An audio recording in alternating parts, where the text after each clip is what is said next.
नमस्कार, मी डॉक्टर पूर्वा भावेकर. मी एक visiting consultant nephrologist आणि ट्रान्सप्लांट फिजिशियन आहे बजाज हॉस्पिटलमध्ये. आपण इथे आज जमलो आहोत टू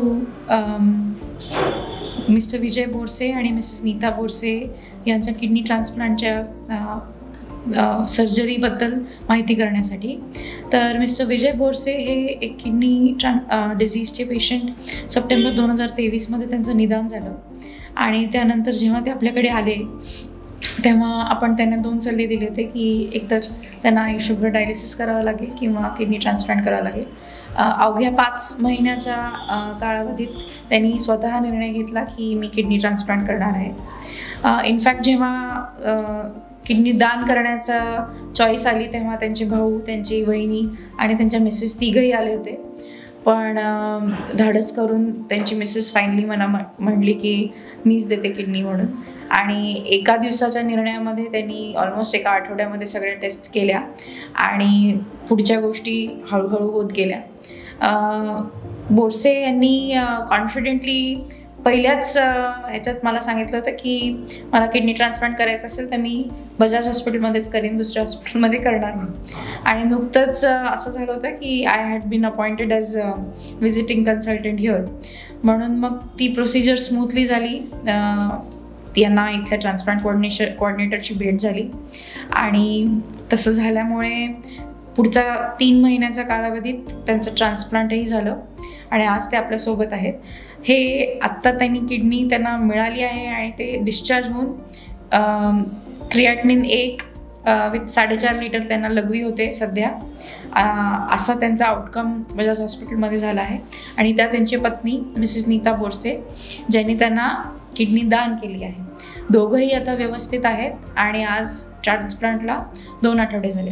तर आपण थोडक्यात त्यांना काही प्रश्न विचारू आणि त्यांचं मनोगत ऐकू.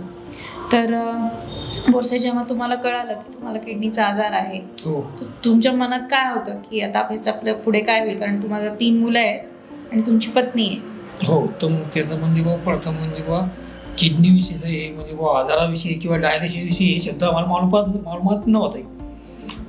डायलिसिस काय राहतं हे काय आम्हाला मालूमात नाही. पण जेव्हा मला डॉक्टरांना सांगितलं की डायलिसिस हे, तर मग त्याच्यानंतर मला गावातल्या बी काही जणांना सांगितलं की डायलिसिस वगैरे म्हणजे पुढच्या जीवनाचं म्हणजे आता आपल्याला जीवन म्हणजे छोटी याच्या पुढे असंच आहे शेवटी म्हणजे. तर मग तरी मी हिंमतनं म्हटलं की शेवटी मग ट्रान्सफरचा सल्ला पकडू. तर ट्रान्सफरचा सल्ला तर म्हणलं भरपूर जण सांगत की कोणी म्हणून बॉम्बे करा, कोणी म्हणते कुकडे करा, कोणी नाडियाला करा, इकडे करा. तर मग त्या हिशोबानं त्या हिशोबानं त्या म्हटलं की मग औरंगाबादलाच महत्त्व होतं रे. कोणतं औरंगाबाद आमचं 3 घंट्याचं अंतर आहे जामनेर. तर मग 3 घंट्याचं अंतर असल्यामुळे म्हणजे आपण एका दिवसात काही कामं करून परत जामनेर बी जाऊ शकतो. तर तसं मी एका घंट्यात कामं करू काही म्हणजे असे 4 महिने असे हे केले. आणि शेवटी मग तुमचा सल्ला घेतला. तुमच्याविषयी वडिलांना बी यांना मला व्यवस्थित सल्ला दिला. सगळ्या आतापर्यंत 4-5 महिन्यामध्ये मला एकदम व्यवस्थित नॉलेज दिलं. तुमच्याकडून मला चांगलं नॉलेज मिळालं. तुमचा स्टॉप आहे तर दवाखान्याचा, त्यांचे बिचारे चांगले लोक आहे सगळे, त्यांना बी मला चांगलं जाकीर झाला हे झाले वगैरे. स्वाती मॅडम झाल्या, त्यांनी मला व्यवस्थित सल्ला दिला. आणि त्याच्यानंतर मग मी स्वतःच माझ्या मनाला पकडलं की आपल्याला हे जे ट्रान्सफर करणं आहे हे आपल्याला म्हणजे बजाज हॉस्पिटलमध्येच करायचं आहे. बजाज हॉस्पिटल कोणतं आमच्या जामनेरला याच्या प्रथम बजाज हॉस्पिटलमध्ये 2-3 ऑपरेशन झाले, सगळं चांगले सक्सेसफुल झालेले होते. त्यांच्या तब्येतीकडे पाहून मी बजाजचाच निर्णय घेतला. तर मग मी तुम्हाला सांगितलं होतं प्रथम की मला बजाजमध्येच करायचं आहे. मग त्या हिशोबाने तुम्ही माझी लाईन बजाजमध्ये लावली. मग बजाजमध्ये मग मला सागर बोला भेटले, नंतर ते राहुल बोला भेटले. त्यांना बी योग्य सल्ला दिला, योग्य फाईल तयार वगैरे करून दिली माझी. चांगल्या प्रकारे फाईल वगैरे चांगल्या प्रकारे मदत केली वगैरे सगळं गेलं. आणि त्याच्यानंतर मग आपण तुमच्या सल्ल्यानं म्हणजे शेवटी व्यवस्थित सगळं ओसवा सरांना भेटलं आहे. तुमच्या वडिलांनी बी सांगलं की मला एकदा ओसवा सरांना भेटून घ्या म्हणे. त्यांचा भेटला, त्यांचा बी सल्ला घेतला. त्यांना बी चांगला योग्य प्रकार त्यांना ज्या टायमात ट्रान्सफर झालं त्या टायमात त्यांनी मला लगेच तो व्हिडिओ दावला किंवा तुमची किडनीची म्हणजे नुसतं बसवताच केली. म्हणजे कसं जसं बोरिंगला पाणी लागतं तसं त्या हिशोबानं डायरेक्ट पाणी लागलं होतं. म्हणजे त्या हिशोबानं म्हणजे तुम्हाला म्हणजे लवकर झालं म्हणजे युरिन लगेच झालं होतं. म्हणजे ते ऑपरेशन एकदम चांगल्या प्रकारे म्हणजे व्यवस्थित झालं म्हणे.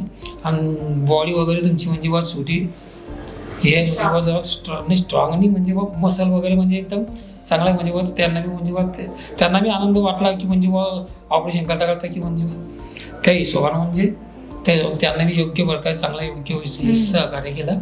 तसेच वर्ष नर्स वगैरे यांना बी 14 दिवस माझी चांगली व्यवस्थित सेवा केली.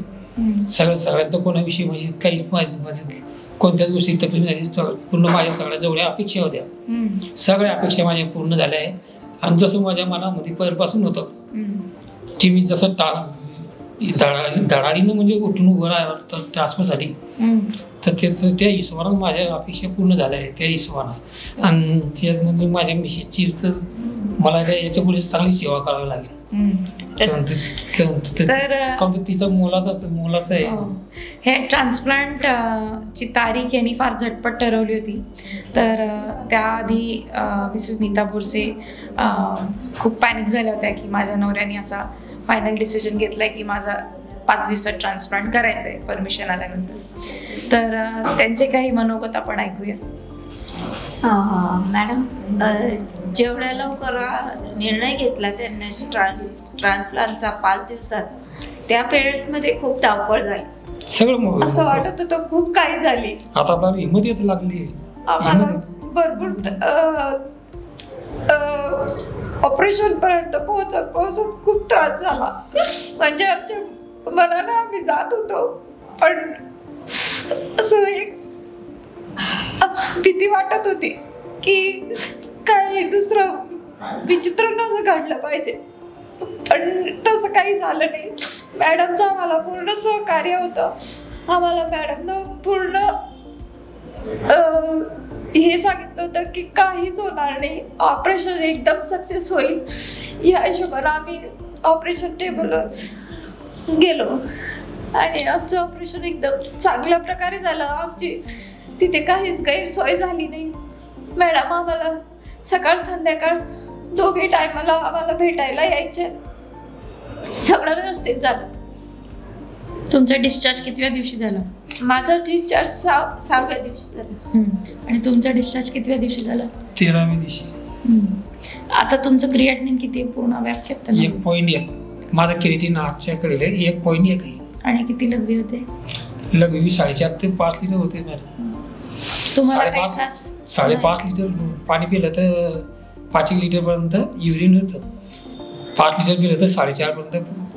आता तुम्हाला जे इतर किडनी आजाराचे जे रोगचे तज्ज्ञ पेशंट आहेत किंवा त्यांचे जे प्रॉस्पेक्टिव्ह डोनर आहेत किंवा जे लोकांना भीती वाटते की तुम्ही किडनी दान करावी तर त्यांचं काय होईल, यांना काय संदेश देणार?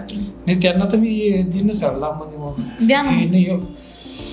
त्यांना मी ते सांगेन की शेवटी डायलिसिस विषयी सर्वप्रथम म्हणजे ट्रान्सफर करणंच महत्त्वाचं राहील म्हणा पुढच्या जीवनाच्या हिशोबानं.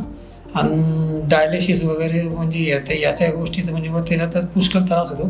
जसं म्हणजे मी जसं हे पकडलं त्या हिशोबानं तुम्ही आणि त्यांना मी म्हणजे योग्य सल्ला देईन म्हणजे की जसं माझा ट्रान्सफर हे चांगलं आहे बुवा की 2 दिवसाआळे 3 दिवसाआळे डायलिसिस करायच्या ऐवजी ट्रान्सप्लांट कधी जर लवकर केलं तर तब्येतमध्ये सुधारणा लवकर येते आणि आपल्याला धावपळ करावी लागत नाही डायलिसिससाठी.